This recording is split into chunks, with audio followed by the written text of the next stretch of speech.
అమ్మా, నువ్వైతే బరువు తగ్గావు, మళ్ళీ పెరగలేదు.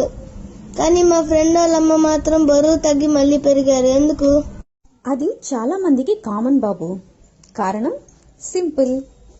ఆమె డైట్ చేసింది, కానీ లైఫ్ స్టైల్ మార్చలేదు.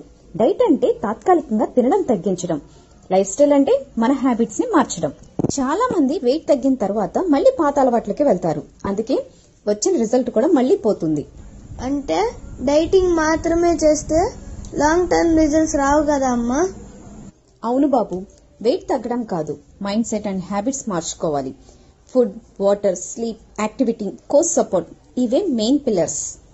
ఈ చేంజెస్ అనేవి ఇండివిడ్యువల్ గా చేయటం అనేది కొంచెం కష్టంగా అనిపిస్తుంది. అదే కోచ్ సపోర్ట్ తో చేస్తే కన్సిస్టెన్సీ అనేది బాగా ఉంటుంది. అదే రీజన్ కదా నువ్వు లాంగ్ టర్మ్ రిజల్ట్స్ మెయింటైన్ చేస్తున్నావు అమ్మా. వెయిట్ లాస్ ఈజీ, కానీ వెయిట్ స్టేబిలిటీ అనేది ఒక ఆర్ట్. హ్యాబిట్స్ సస్టైనబుల్ గా మార్చుకుంటేనే రిజల్ట్స్ పర్మనెంట్ గా ఉంటాయి. అంటే వెయిట్ తగ్గడం కాదు, లైఫ్ స్టైల్ మారడం అసలు గోల్ కదా? ఎగ్జాక్ట్లీ.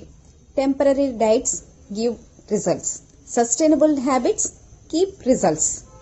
మార్పు కావాలి అంటే డైట్ కాదు, లైఫ్ స్టైల్ మార్చుకోవాలి. అమ్మా, నేను నీ గ్రూప్ లో జాయిన్ అవుతాను.